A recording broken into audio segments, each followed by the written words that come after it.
എല്ലാവർക്കും സൈലം ടെക്നിക്കലിന്റെ പുതിയൊരു വീഡിയോയിലേക്ക് സ്വാഗതം. അപ്പോൾ എല്ലാവരും ആവേശത്തോടെ കാത്തിരുന്ന ഒരു നോട്ടിഫിക്കേഷൻ ആയിരുന്നു PCBAയുടെ നോട്ടിഫിക്കേഷൻ ഒഫീഷ്യലി വന്നിട്ടുണ്ട്.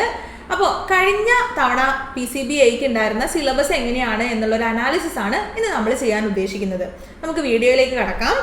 കഴിഞ്ഞ പ്രാവശ്യം PCBA സിലബസിൽ സിവിലിൽ നിന്നുള്ള ടോപ്പിക്സ് ഉണ്ടായിരുന്നു, കെമിക്കൽ എഞ്ചിനീയറിംഗിൽ നിന്നുള്ള ടോപ്പിക്സ് ഉണ്ടായിരുന്നു, മാത്സ് ഉണ്ടായിരുന്നു. അപ്പോൾ അതുപോലെ തന്നെ എൻവിറോൺമെന്റൽ എന്ന് പറയുന്ന മൊഡ്യൂൾ സെപ്പറേറ്റ് ആയിട്ട് നമുക്ക് കുറച്ച് വെയിറ്റേജ് അധികത്തിലും ഉണ്ടായിരുന്നു. അപ്പോൾ PCB സിലബസ് തന്നത് 5 മൊഡ്യൂളുകളായിട്ടാണ് തന്നിട്ടുള്ളത്. ഇതിലെ മൊഡ്യൂൾ 1 10 മാർക്കാണ്, മൊഡ്യൂൾ 2 15 മാർക്കാണ്, മൊഡ്യൂൾ 3 15 മാർക്കാണ്, മൊഡ്യൂൾ 4 35 മാർക്കാണ് ആൻഡ് മൊഡ്യൂൾ 5 25 മാർക്കാണ്.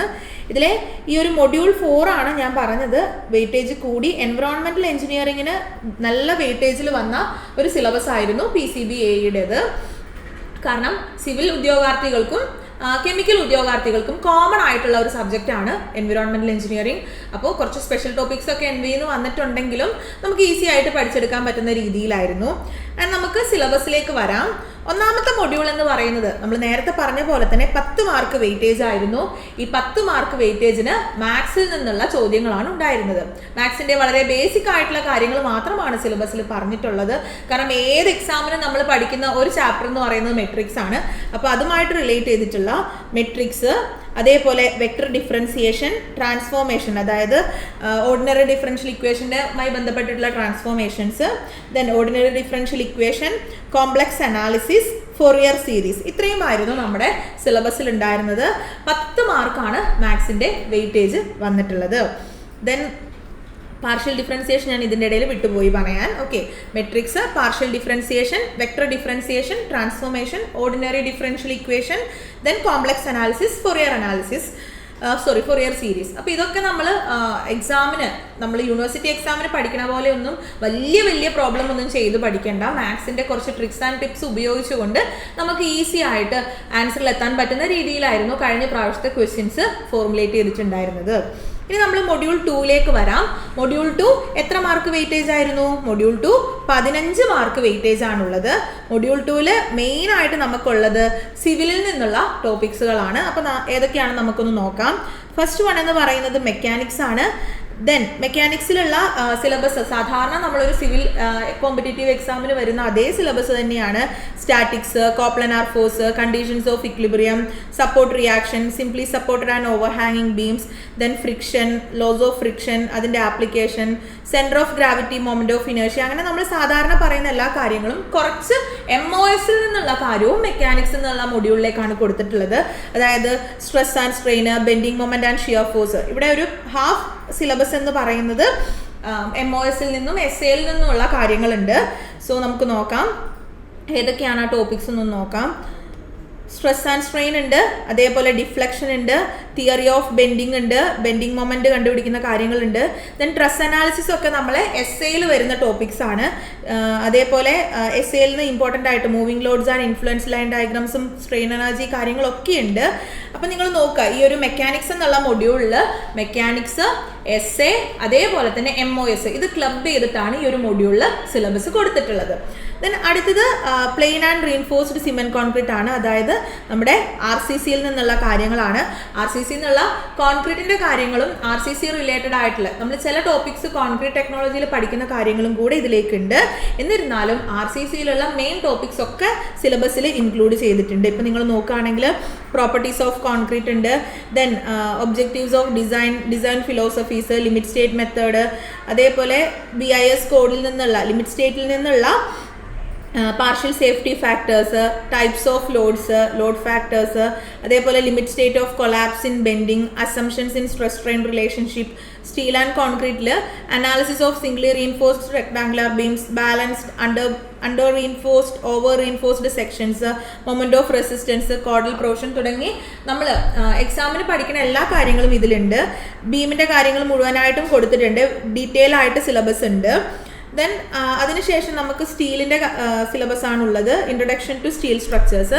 സ്റ്റീലിൻ്റെ കാര്യം നോക്കുകയാണെങ്കിൽ നമ്മൾ നോർമൽ പഠിക്കുന്ന എല്ലാ കാര്യവും ഇവിടെയും ഉണ്ട്. Properties of steel, structural steel sections, അതേപോലെ ലോഡ് കോമ്പിനേഷൻ, ദെൻ കണക്ഷൻസ് എന്ന് പറഞ്ഞാൽ ബോൾട്ടഡും വെൽഡഡും പറഞ്ഞിട്ടുണ്ട്. Then tension members, types of സെക്ഷനിൽ നിന്ന് net area, design of tension members. ഈ ഡിസൈൻ ഓഫ് ടെൻഷൻ മെമ്പേഴ്സ് എന്നൊക്കെ പറയുമ്പോൾ അതിൻ്റെ കൺസെപ്റ്റ് മാത്രം മതി നമുക്ക്. Then shear lag, leg angle, അതേപോലെ കംപ്രഷൻ മെമ്പേഴ്സിൻ്റെ കാര്യം തുടങ്ങി നമ്മൾ ക്ലാസ്സിൽ പറയുന്ന column base, slab base, lacing, beam തുടങ്ങിയ എല്ലാ കാര്യങ്ങളും ഇതിൽ ഇൻക്ലൂഡ് ചെയ്തിട്ടുണ്ട്. ലാസ്റ്റായിട്ട് പ്ലേറ്റ് ഗേർഡേഴ്സും ഉണ്ട്. എല്ലാം നമ്മൾ ക്ലാസ്സിൽ ഡിസ്കസ് ചെയ്യുന്ന കാര്യങ്ങൾ തന്നെയാണ്. അപ്പോൾ നോർമൽ ഒരു AE സിലബസിൽ എന്തൊക്കെ കാര്യങ്ങൾ വരുമോ അതൊക്കെ തന്നെയാണ് ഇവിടെയും ഇൻക്ലൂഡ് ചെയ്തിട്ടുള്ളത്. ദെൻ അടുത്തത് ബിൽഡിംഗ് മെറ്റീരിയൽ ആണ്. Building material and building construction. Building മെറ്റീരിയലിൽ നമ്മൾ നോർമലി പറയുന്ന stone, brick, cement, steel, aggregate, timber തുടങ്ങി എല്ലാ കാര്യങ്ങളും ഇതിൽ ഇൻക്ലൂഡ് ചെയ്തിട്ടുണ്ട്. പിന്നെ കോൺക്രീറ്റിൻ്റെ കുറച്ചൊരു ഭാഗം ബിൽഡിംഗ് മെറ്റീരിയലിൽ ഇൻക്ലൂഡ് ചെയ്തിട്ടുണ്ട്. അഡ്മിക്സ്ചേഴ്സ്, കോൺക്രീറ്റിൻ്റെ മേക്കിംഗ്, അങ്ങനത്തെ കാര്യങ്ങളൊക്കെ.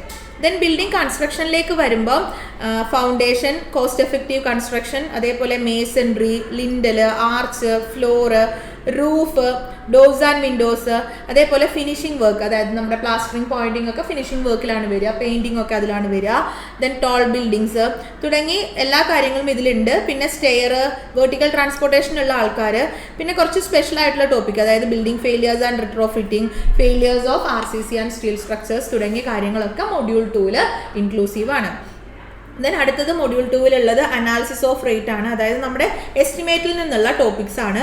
നിങ്ങൾ നോക്കുകയാണെങ്കിൽ data book, schedule of rate, analysis of rate, detail specification, types of estimate, അതേപോലെ എസ്റ്റിമേറ്റ് പ്രിപ്പയർ ചെയ്യുമ്പം ക്വാണ്ടിറ്റി കാൽക്കുലേഷൻ, നമ്മൾ എങ്ങനെയൊക്കെ എസ്റ്റിമേറ്റ് പ്രിപ്പയർ ചെയ്യും, abstract preparation of various item of work, then preparation of bar bending schedule, valuation, methods of valuation, depreciation, fixation of rent. അപ്പോൾ നമ്മൾ നോക്കുമ്പോൾ എസ്റ്റിമേഷനിൽ നിന്നും അതേപോലെ വാലുവേഷനിൽ നിന്നുള്ള എല്ലാ ടോപ്പിക്സും ഇതിലുണ്ട്. റോഡ് എസ്റ്റിമേറ്റ് എടുത്ത് പറഞ്ഞിട്ടില്ലെങ്കിലും മേ ബി ഉണ്ടാവാം.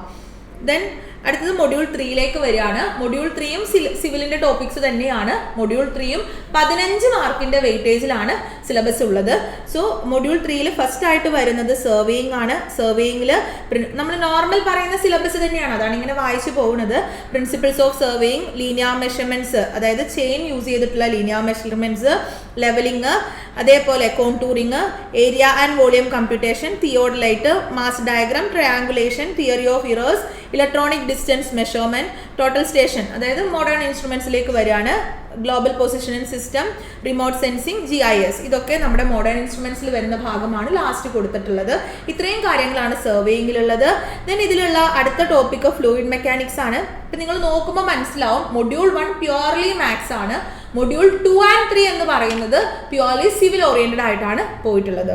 ഫ്ലൂയിഡ് മെക്കാനിക്സിലുള്ള ഇമ്പോർട്ടൻ്റ് ആയിട്ടുള്ള ടോപ്പിക്സ് ആയിട്ടുള്ള fluid pressure, buoyancy and flotation, fluid kinematics, dynamics, then orifices and notches, flow through pipes, then boundary layer, drag and lift, hydraulic machines ഉണ്ട്. then ഡിഫറെൻറ്റ് ടർബൈൻസ് കാര്യങ്ങളൊക്കെ ഉണ്ട്, pump. Then last ആയിട്ട് നിങ്ങൾ നോക്കുകയാണെങ്കിൽ dimension analysis and model testing. Fluid FM നമ്മൾ പറയുന്ന syllabus മുഴുവനായിട്ടുണ്ട്. Then അടുത്തത് water resource engineering ആണ്. അതായത് നമ്മുടെ ഇറിഗേഷൻ ഹൈഡ്രോളജി ടോപ്പിക്കിൽ നിന്ന് വരുന്ന ആൾക്കാരാണ് ഇനി പറയാനുള്ളത്. Hydrologic cycle, precipitation, infiltration, evaporation, ഇതിൻ്റെയൊക്കെ മെഷർമെൻറ്റും കാര്യങ്ങളൊക്കെ നമുക്ക് സിലബസിലുണ്ട്. ദെൻ റൺ ഓഫ് ഉണ്ട്.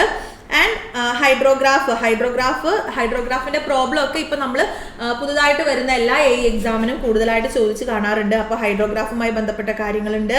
ദെൻ സോയിൽ പ്ലാന്റ് റിലേഷൻഷിപ്പ്, അതായത് ഡ്യൂട്ടി, ഡെൽറ്റ, കുറച്ച് ഡെഫിനേഷൻസും കാര്യങ്ങളൊക്കെ അവിടെ ഉണ്ട്. Then stage discharge curve, then meandering of rivers, river training വർക്ക്സിലൊക്കെ വരുന്ന കാര്യങ്ങളൊക്കെ ഉണ്ട്. ദെൻ സർഫസ് വാട്ടർ സിസ്റ്റംസ് ആയിട്ടുള്ള diversion and storage system, reservoir, then yield of reservoir, അതിൻ്റെ കപ്പാസിറ്റി, ഈൽഡൊക്കെ കണ്ടുപിടിക്കുന്ന കാര്യങ്ങൾ. ദെൻ ഗ്രൗണ്ട് വാട്ടർ എഞ്ചിനീയറിംഗിൽ വരുന്ന അക്വിഫർ, അതേപോലെ അക്വിക്ലൂഡ്, അങ്ങനെ നമ്മൾ കുറച്ച് ഡെഫിനേഷൻസ് ഒക്കെ പറയും. അപ്പോൾ അക്വിഫറിൻ്റെ കാര്യമാണ് ആദ്യം പറഞ്ഞിട്ടുള്ളത്. പിന്നെ വെല്ലിൻ്റെ കാര്യങ്ങളുണ്ട്, ഓപ്പൺ വെല്ലിൻ്റെ ഈൽഡ് കണ്ടുപിടിക്കുന്ന കാര്യമുണ്ട്. അപ്പോൾ നോർമൽ സിലബസ് തന്നെയാണ്. ദെൻ അടുത്തത് ജിയോ ടെക്നിക്കൽ എഞ്ചിനീയറിംഗിൽ നിന്നുള്ള കാര്യങ്ങളാണ്. Major soil deposits in India, അതേപോലെ soil classification, permeability, effective stress, then consolidation, compaction, slope analysis, stability of finite slopes, അതേപോലെ നിങ്ങൾ നോക്കുകയാണെങ്കിൽ സ്ട്രെസ്സസ് ഇൻ സബ്സോയിൽ കണ്ടുപിടിക്കാൻ നമുക്ക് ബോസ്നസ് ഫോർമുല, ന്യൂമാർക്ക് ചാർട്ട് ഒക്കെ ഉണ്ട്. ഇപ്പം കഴിഞ്ഞ ഈ എക്സാമിന് അതിൻ്റെ പ്രോബ്ലം ഒക്കെ ചോദിച്ചിട്ടുണ്ട് കഴിഞ്ഞ LSCDAക്ക്. അപ്പം നിങ്ങൾ വെയിറ്റേജ് കൊടുത്ത് പഠിക്കുക. ദെൻ സോയിലിൻ്റെ bearing capacity, settlement calculation, then site investigation, ground improvement techniques, ഇത്രയും കാര്യങ്ങളാണ് നമ്മുടെ ജിയോടെക്കിൻ്റെ സിലബസിലുള്ളത്. Moving on to transportation engineering and urban planning. നമ്മൾ ട്രാൻസ്പോർട്ടേഷനിൽ നിന്ന് സിലബസിലുള്ള കാര്യങ്ങൾ ഏതൊക്കെയാണെന്ന് നോക്കാം. എല്ലാ കാര്യമുണ്ട്. ഹൈവേ റിലേറ്റഡ് ആയിട്ടുള്ള കാര്യങ്ങളുണ്ട്. Classification and alignment of highway, geometric design, അതിൻ്റെ ടെസ്റ്റുകൾ, പേയ്മെൻറ്റിൻ്റെ ടെസ്റ്റ് കാര്യങ്ങളൊക്കെ ഉണ്ട്. ട്രാഫിക് എഞ്ചിനീയറിംഗ് ഉണ്ട്. ആൻഡ് അടുത്തത് നമുക്ക് എയർപോർട്ട് ക്യാരക്ടേഴ്സ്, എയർപോർട്ട് എഞ്ചിനീയറിംഗ് ഉണ്ട്. ദെൻ റെയിൽവേ ഉണ്ട്. ടണലിനെ പറ്റിയിട്ടുള്ള മെയിൻ്റനൻസ്, വെന്റിലേഷൻ ആൻഡ് ടണലിൻ്റെ കാര്യങ്ങളുണ്ട്. ദെൻ അർബൻ പ്ലാനിങ് ഉണ്ട്. അതായത് highway, railway, airport, tunnel, urban planning കാര്യങ്ങൾ, ഹാർബർ, ഡോക്കൊക്കെ ഇതിലേക്ക് ഇൻക്ലൂഡഡ് ആണ്. ദെൻ അത്രയുമാണ് മൊഡ്യൂൾ 3 പറയാനുള്ളത്. ആൻഡ് വെയിറ്റേജ് ഏറ്റവും കൂടിയിരിക്കുന്ന ഒരു മൊഡ്യൂളാണ് മൊഡ്യൂൾ 4. മൊഡ്യൂൾ 4 നമുക്ക് എൻവിറോൺമെൻറ്റൽ എഞ്ചിനീയറിംഗ് റിലേറ്റഡ് ആയിട്ടുള്ള കാര്യങ്ങളാണ് കൂടുതലായിട്ടും പഠിക്കാനുള്ളത്. അപ്പോൾ ആദ്യം നമുക്ക് ഫ്രഷ് വാട്ടറിൻ്റെ പ്രോപ്പർട്ടീസ്, നിങ്ങളൊക്കെ പഠിക്കുന്ന വാട്ടർ ക്വാളിറ്റി, വാട്ടർ ട്രീറ്റ്മെൻറ്റ്, അതിന് ഉപയോഗിക്കുന്ന കാര്യങ്ങളൊക്കെ ഇതിൽ എടുത്ത് പറഞ്ഞിട്ടുണ്ട്. ദെൻ അപ്പോൾ ആദ്യം ഫ്രഷ് വാട്ടറിൻ്റെ കാര്യമാണ് സിലബസിലുള്ളത്. പിന്നെ നമുക്ക് വേസ്റ്റ് വാട്ടറിൻ്റെ കാര്യങ്ങളാണുള്ളത്. അതായത് വേസ്റ്റ് വാട്ടറിൻ്റെ ട്രീറ്റ്മെൻറ്റ്, അതിൻ്റെ സോഴ്സ്, അതിൻ്റെ ക്യാരക്ടേഴ്സ്, അതായത് oxygen demand, chemical oxygen demand, biological oxygen demand എന്നൊക്കെ പറഞ്ഞ് നിങ്ങൾ പഠിക്കുന്നുണ്ടാകും. ആ കാര്യങ്ങളൊക്കെ ഉണ്ട്. ദെൻ വേസ്റ്റ് വാട്ടർ ഡിസ്പോസൽ, അതിൻ്റെ ട്രീറ്റ്മെൻറ്റ് കാര്യങ്ങളൊക്കെ ഇതിൽ പറയുന്നുണ്ട്. ദെൻ വേസ്റ്റ് വാട്ടറും ഫ്രഷ് വാട്ടറും കഴിഞ്ഞാൽ പിന്നെ നമുക്ക് ഇൻഡസ്ട്രിയൽ വേസ്റ്റ് മാനേജ്മെൻറ്റ് എന്ന് പറയുന്ന ഒരു ടോപ്പിക്കാണുള്ളത്. എങ്ങനെയാണ് ഇൻഡസ്ട്രീസിൽ നിന്ന് വരുന്ന വേസ്റ്റുകൾ നമുക്ക് എഫക്റ്റീവായിട്ട് ട്രീറ്റ് ചെയ്യാൻ പറ്റുക, ഇൻഡസ്ട്രിയൽ വേസ്റ്റ് മാനേജ്മെൻറ്റ് ഉണ്ട്. ദെൻ അടുത്തത് എയർ പൊല്യൂഷൻ ആണ്. എയർ പൊല്യൂഷൻ്റെ ഡീറ്റെയിൽ ആയിട്ടുള്ള സിലബസ് കൊടുത്തിട്ടുണ്ട്. അതായത് സോഴ്സസ് ഏതൊക്കെയാണ് എയർ പൊല്യൂഷൻ്റെ, അതേപോലെ എയർ പൊല്യൂഷൻ്റെ ക്ലാസിഫിക്കേഷൻ, പൊല്യൂട്ടൻസ് എങ്ങനെയാണ്, ആസിഡ് റെയിൻ തുടങ്ങി കുറേ കാര്യങ്ങൾ, പ്ലൂം ബിഹേവിയർ കാര്യങ്ങളൊക്കെ ഉണ്ട്. അപ്പോൾ fresh water, waste water, solid waste management, air pollution and also solid waste മാനേജ്മെൻറ്റും കൂടെ ഇവിടെ പറയുന്നുണ്ട്. ഇൻഡസ്ട്രിയൽ വേസ്റ്റ് മാനേജ്മെൻറ്റും സോളിഡ് വേസ്റ്റ് മാനേജ്മെൻറ്റും ആണ് സിലബസിലുള്ളത്. ഇതിലാണ് നമ്മളെ ലാൻഡ് ഫില്ല് കാര്യങ്ങളൊക്കെ പറയുന്നത് ഈ ഒരു സോളിഡ് വേസ്റ്റ് മാനേജ്മെൻറ്റിൽ. അപ്പോൾ ഇത്രയുമാണ് നമ്മുടെ മൊഡ്യൂൾ 4 മെയിൻ ടോപ്പിക്ക്. ദെൻ അതിൽ ന്യൂക്ലിയർ വേസ്റ്റിൻ്റെ കാര്യം, മൊത്തത്തിൽ നമുക്ക് ഉണ്ടാകുന്ന എല്ലാ വേസ്റ്റ് മാനേജ്മെൻറ്റ് സിസ്റ്റവും കൂടി ഇതിലേക്ക് പറയുന്നുണ്ട്. ന്യൂക്ലിയർ വേസ്റ്റിൻ്റെ കാര്യമുണ്ട്. എൻവിറോൺമെൻറ്റൽ മാനേജ്മെൻറ്റ്, അതിൽ കുറച്ച് എൻവിറോൺമെൻറ്റൽ മാനേജ്മെൻറ്റിൽ കുറച്ച് പ്രോട്ടോകോൾസ് അങ്ങനത്തെ കാര്യങ്ങളൊക്കെയാണുള്ളത്. അതായത് മോൺട്രിയൽ പ്രോട്ടോകോൾ കഴിഞ്ഞ ക്വസ്റ്റ്യൻ പേപ്പറുകളിലൊക്കെ ഉണ്ടായിരുന്നു, അത് ക്യോട്ടോ പ്രോട്ടോകോൾ അങ്ങനത്തെ കാര്യങ്ങളൊക്കെ ഉണ്ട്. അപ്പോൾ ഇത്രയാണ് മൊഡ്യൂൾ 4 നിന്ന് മെയിൻ ആയിട്ടുള്ളത്. ദെൻ അതിൽ സസ്റ്റൈനബിൾ ഡെവലപ്മെൻറ്റിൻ്റെ ടോപ്പിക്സും കൂടി ഉണ്ട്. സസ്റ്റൈനബിൾ ഡെവലപ്മെൻറ്റ്, ഗ്രീൻ ടെക്നോളജീസ് ഒക്കെ. പക്ഷേ ഇതിൽ നിന്ന് കഴിഞ്ഞ പ്രാവശ്യം ക്വസ്റ്റിൻ്റെ ഈ ഒരു കാർബൺ ക്രെഡിറ്റും ഒക്കെ വളരെ വെയിറ്റേജ് കൂടി വന്നിട്ടുണ്ടായിരുന്നു. Carbon credit, carbon trading, carbon sequestration ഒക്കെ സിലബസിൽ ഉള്ളതുപോലെ തന്നെ ചില ചെറിയ ചോദ്യങ്ങളും ഉണ്ടായിട്ടുണ്ട്. Moving on to module 5. Module 5 എന്ന് പറയുന്നത് കെമിക്കൽ എഞ്ചിനീയറിംഗ് റിലേറ്റഡ് ആയിട്ടുള്ള ചോദ്യങ്ങളാണ്. അപ്പോൾ നിങ്ങൾ ഈ സിലബസ് ഇത്രയും നോക്കിയാൽ എന്താ പറയുക, സിവിൽ ആൻഡ് കെമിക്കൽ കോമൺ ആയിട്ടുള്ള ടോപ്പിക്ക് എൻവിറോൺമെൻറ്റൽ എഞ്ചിനീയറിംഗ് തന്നെയാണ്. പിന്നെ മാത്സും കോമൺ ആയിട്ട് നമുക്ക് വരുന്നതാണ്. ദെൻ മൊഡ്യൂൾ 5 പ്രോസസ് കാൽക്കുലേഷൻ ആണ് മെയിനായിട്ട് ഫസ്റ്റ് ചാപ്റ്റർ ആയിട്ടുള്ളത്. പ്രോസസ് കാൽക്കുലേഷൻ, അതേപോലെ മെറ്റീരിയൽ ബാലൻസസ് കെമിക്കൽ എഞ്ചിനീയറിംഗിൻ്റെ ഭാഗമായിട്ട് വരുന്ന കാര്യങ്ങളാണ്. അതേപോലെ തന്നെ തെർമോഡൈനാമിക്സ് ഉണ്ട്. തെർമോഡൈനാമിക്സ് പലപ്പോഴും നിങ്ങൾ ചിലപ്പോൾ KWA പോലത്തെ കോമൺ എക്സാമിന് ഓൾറെഡി പഠിച്ചിരിക്കുന്നുണ്ടാവും. തെർമോഡൈനാമിക്സ്, അതിൻ്റെ ഫണ്ടമെൻ്റൽ കൺസെപ്റ്റ്, ഡെഫിനിഷൻ, കുറേ ലോസ് ഉണ്ട്, തെർമോഡൈനാമിക് ലോസ്, അത് വെച്ചിട്ടുള്ള പ്രോബ്ലംസ്, റെഫ്രിജറേഷൻ, ലിക്വിഫാഷൻ തുടങ്ങിയ കുറേ കാര്യങ്ങൾ നമുക്ക് തെർമോഡൈനാമിക്സിൽ പഠിക്കാനുണ്ട്. ദെൻ പ്രോപ്പർട്ടീസ് ഓഫ് സൊല്യൂഷൻസ്, അതിലാണ് നമ്മൾ മോളാർ പ്രോപ്പർട്ടീസും കാര്യങ്ങളൊക്കെ പഠിക്കുന്നത്. അതേപോലെ റോൾസ് ലോ ഒക്കെ നമ്മൾ പഠിക്കുന്നത് ഈ ഒരു പ്രോപ്പർട്ടീസ് ആൻഡ് സൊല്യൂഷൻസ് എന്നുള്ള ചാപ്റ്ററിലാണ്. ദെൻ കെമിക്കൽ റിയാക്ഷൻ ഇക്ലിബ്രിയം, നമ്മൾ റിയാക്ഷൻസ് വെച്ചിട്ടുള്ള കാൽക്കുലേഷൻസ്, അതിൻ്റെ സ്റ്റോഷിയോമെട്രി കാര്യങ്ങളൊക്കെ, ഇക്ലിബ്രിയം കാര്യങ്ങൾ, ഇക്ലിബ്രിയം കോൺസ്റ്റൻറ്റിൻ്റെ കാൽക്കുലേഷൻ, ടെമ്പറേച്ചർ കൊണ്ടുള്ള വേരിയേഷൻ, അങ്ങനത്തെ കാര്യങ്ങളൊക്കെ നമ്മൾ ഇതിലാണ് പഠിക്കുന്നത്. ദെൻ അടുത്തത് കെമിക്കൽ റിയാക്ഷൻ എഞ്ചിനീയറിംഗ് ആണ്. അതിൽ കെമിക്കൽ റിയാക്ഷൻസ്, അതിൻ്റെ classification, then pseudo steady state hypothesis തുടങ്ങിയ കുറേ കാര്യങ്ങളാണ് നമുക്ക് പഠിക്കാനുള്ളത്. Then heterogeneous reactions, fluid reaction, ഇത് രണ്ടും നമ്മൾ പഠിച്ചെടുത്താൽ എളുപ്പത്തിൽ കാര്യങ്ങൾ മനസ്സിലാവുന്ന രണ്ട് ചാപ്റ്റേഴ്സാണ് ഹെട്രോജീനസ് റിയാക്ഷനും ഫ്ലൂയിഡ് റിയാക്ഷൻസും. ബാക്കിയുള്ള ചാപ്റ്റർ പഠിച്ചു കഴിഞ്ഞാൽ ഇത് കുറച്ചുകൂടെ എളുപ്പത്തിൽ നമുക്ക് ക്യാച്ച് ചെയ്യാൻ പറ്റും. ദെൻ പ്രോസസ് ഇൻസ്ട്രുമെൻറ്റേഷൻ ആണ് അടുത്ത ഭാഗമായിട്ടുള്ളത്. അതായത് എന്തൊക്കെ ഇൻസ്ട്രുമെൻറ്റ്സ് ഉണ്ട്, functional elements and functions of instrument, അതേപോലെ അതിൻ്റെ പെർഫോമൻസ് ക്യാരക്ടറിസ്റ്റിക്സ്, അതായത് static and dynamic type, temperature measurement, അങ്ങനെ തുടങ്ങി സിലബസിൽ പറഞ്ഞിട്ടുണ്ട്. പിന്നെ ഫ്ലോ മെഷർ ചെയ്യാനുള്ള കാര്യങ്ങളുണ്ട്. ഇതിലാണ് നമ്മുടെ liquid and gas flow measurements വരുന്നത്. അങ്ങനെ നമ്മളെ ടെസ്റ്റുമായി റിലേറ്റഡ് ആയിട്ടുള്ള കുറച്ച് കാര്യങ്ങളാണ് പ്രോസസ് ഇൻസ്ട്രുമെൻറ്റേഷൻ എന്ന് പറയുന്ന ചാപ്റ്ററിൽ പറഞ്ഞു വെക്കുന്നത്. അപ്പോൾ സിംപ്ലി നോക്കുകയാണെങ്കിൽ നിങ്ങളിപ്പോൾ 4-5 മൊഡ്യൂളുകൾ കാര്യങ്ങൾ കണ്ടു. ഈ 5 മൊഡ്യൂളിൽ ഫസ്റ്റ് മൊഡ്യൂള് മാത്സ് 10 മാർക്കാണ്.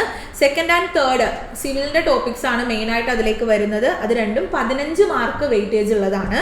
ദെൻ മൊഡ്യൂൾ 4 എന്ന് പറയുന്നത് എൻവിറോൺമെന്റൽ എഞ്ചിനീയറിംഗ് ആണ്. അപ്പം നോർമൽ നമ്മളൊരു എക്സാമിന് പഠിക്കുന്ന സിവിൽ ഉദ്യോഗാർത്ഥികൾ പഠിക്കുന്ന സിലബസ് മാത്രമല്ല, അതിലേക്ക് നമ്മുടെ സസ്റ്റൈനബിൾ വേസ്റ്റ് മാനേജ്മെൻറ്റ്, അതേപോലെ എയർ പൊല്യൂഷൻ കുറച്ചൊക്കെ നമ്മൾ പഠിക്കുന്നുണ്ട്, പക്ഷേ അതിൻ്റെ ഡീറ്റെയിൽ ആയിട്ടുള്ള കാര്യങ്ങളുണ്ട്.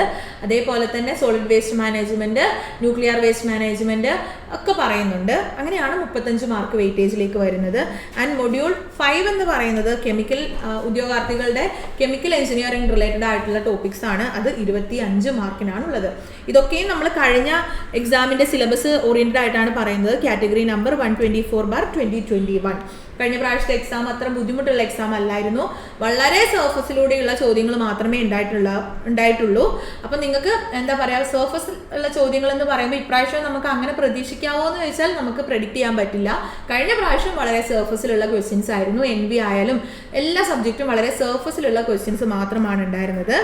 അപ്പോൾ ഈ ഒരു എക്സാമിന് പ്രിപ്പയർ ചെയ്യുന്നവർക്ക് വേണ്ടി, PCB-AE പ്രിപ്പയർ ചെയ്യുന്നവർക്ക് വേണ്ടി നമ്മൾ പുതിയൊരു ബാച്ച് ഇവിടെ ലോഞ്ച് ചെയ്യാണ്. PCB-AE ടാർഗറ്റ് PCB-AE എന്നാണ് നമ്മുടെ ബാച്ചിൻ്റെ പേര്. നമ്മുടെ കോഴ്സിൻ്റെ ഫീസ് വരുന്നത് 12,999 രൂപയാണ്.